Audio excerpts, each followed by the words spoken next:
Hi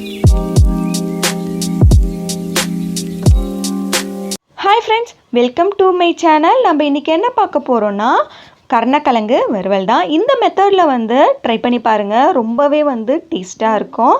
மீன் வறுவலுக்கு ஈக்குவலாக இருக்கும். வாங்க எப்படி செய்யலான்னு பார்க்கலாம். அதுக்கு கருணக்கிழங்கு எடுத்திருக்கேன். அதை நல்லா கழுவிட்டு அதோட தோலை வந்து நல்லா கட் பண்ணி வந்து எடுத்துக்கலாம். தோல் வந்து கொஞ்சம் ரஃப்பாக தான் இருக்கும். இந்த அளவுக்கு நல்லா எல்லாமே வந்து கட் பண்ணி எடுத்துருங்க.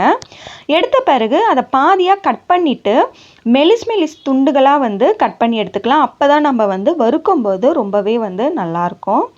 இது மாதிரி வந்து மெலிசாக கட் பண்ணி எடுத்துக்கோங்க. கட் பண்ண பிறகு காமிக்கிறேன். இப்போ இதே மாதிரி எல்லாமே கட் பண்ணி எடுத்தாச்சு. எடுத்துட்டு நம்ம தண்ணியில் வந்து கழுவி எடுத்துக்கலாம். கழுவி எடுத்த பிறகு நம்ம வேக வச்சுக்கலாம். இப்போ ஒரு பாத்திரத்தில் வந்து வேகிற அளவுக்கு தண்ணி சேர்த்துருக்கேன். இப்போ கட் பண்ணி வச்சுருக்க கருணக்கிழங்கும் சேர்த்துக்கலாம். கருணக்கிழங்கோட நேச்சர் பார்த்திங்கன்னா சொனைக்கும். நம்ம நார்மலாக சரியாக குக் பண்ணல அப்படின்னா நம்ம சாப்பிடும் போது நாக்கு அரிக்கிற மாதிரியே இருக்கும். அதெல்லாம் இருக்கக்கூடாதுன்னா இந்த அளவுக்கு வந்து புளி சேர்த்துக்கோங்க.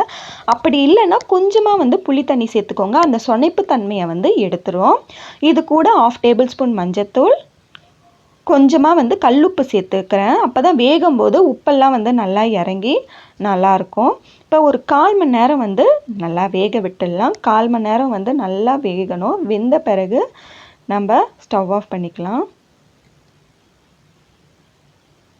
இப்போ நல்லா வந்து வெந்துடுச்சு. ஸ்டவ் ஆஃப் பண்ணிவிட்டு நல்லா ஆற விட்டுடலாம். இப்போ ஃப்ரை பண்ணுறதுக்கு மசாலா வந்து ரெடி பண்ணிக்கலாம். இப்போ தேவையான அளவு குழம்பு மிளகாய் தூள் வந்து சேர்த்துக்கிறேன். ஒரு 2 டேபிள் ஸ்பூன் அளவுக்கு சேர்த்துக்கிறேன். அது கூட வந்து கொஞ்சமாக உப்பு சேர்த்துக்கலாம். ஆல்ரெடி வேக வைக்கும் போது கொஞ்சம் உப்பு சேர்த்துருக்கேன். இப்போ கொஞ்சமாக மட்டும் உப்பு சேர்த்துக்கோங்க. 1/2 டேபிள் ஸ்பூன் அளவுக்கு பெருங்காயத்தூள் சேர்த்துட்டு 2 டேபிள் ஸ்பூன் அளவுக்கு எண்ணெய் சேர்த்துக்கலாம். சேர்த்துட்டு நல்லா கலந்து விட்டுக்கலாம். கலந்து விட்டு கொஞ்சமாக வந்து தண்ணி சேர்த்துட்டு நல்லா பேஸ்டாட்டும் நல்லா வந்து கலந்துக்கலாம். இந்த அளவுக்கு கலந்த பிறகு வேக வச்சு ஆற வச்சு வச்சுருக்க கருணக்கிழங்கு எடுத்து ஒன்று ஒன்றா மசாலாவில் வந்து இது மாதிரி நல்லா தடவி எடுத்துக்கலாம். இதே மாதிரி எல்லா கருணக்கிழங்கையும் தடவி எடுத்துக்கலாம். மாதிரி மசாலா தடவின பிறகு ஒரு 10 நிமிஷம் வந்து நல்லா ஊற விட்டுடலாம். 10 நிமிஷம் கழித்து நல்லா வந்து ஃப்ரை பண்ணிக்கலாம். இப்போ ஒரு ஃப்ரையிங் பேனில் கொஞ்சமாக எண்ணெய் சேர்த்துக்கலாம். ஒரு 2 டேபிள் ஸ்பூன் அளவுக்கு எண்ணெய் சேர்த்துக்கிறேன். எண்ணெய் நல்லா சூடான பிறகு மசாலா தடவி வச்சுருக்க கருணக்கிழங்க ஒன்று ஒன்றா வந்து எடுத்து சேர்த்துக்கோங்க.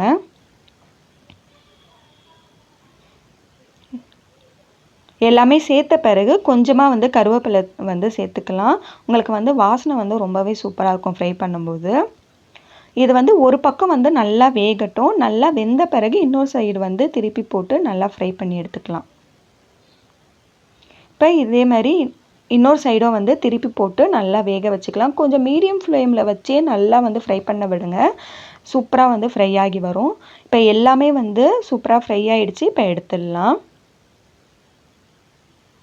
இதேமாரி எல்லா கருணக்கிழங்கையும் வந்து நல்லா வறுத்தி எடுத்துக்கலாம். கருணக்கிழங்கு வறுவல் வந்து ரெடி ஆயிடுச்சு. இதுக்கு சூப்பரான காம்பினேஷன் பார்த்திங்கன்னா தேங்காய் சாதம் தான்.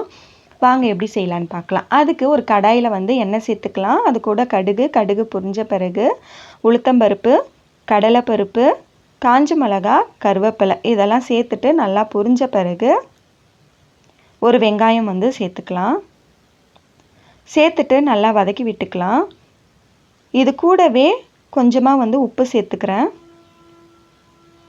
சேர்த்துட்டு நல்லா வதக்கி விட்டுக்கலாம். நல்லா வதக்கி விட்ட பிறகு தேங்காய் வந்து நல்லா துருவி எடுத்துக்கோங்க. அப்படி இல்லைன்னா சின்ன சின்ன பீஸாக கட் பண்ணி மிக்ஸி ஜாரில் போட்டு இது மாதிரி வந்து கொஞ்சம் கொரன்னு வந்து அரைச்சி எடுத்துக்கோங்க.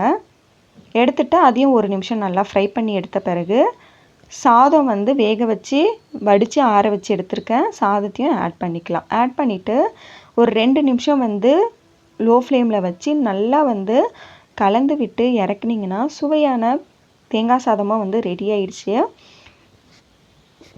இந்த தேங்காய் சாதத்துக்கும் இந்த கருணக்கிழங்கு வறுவலுக்கும் சூப்பரான காம்பினேஷனுங்க.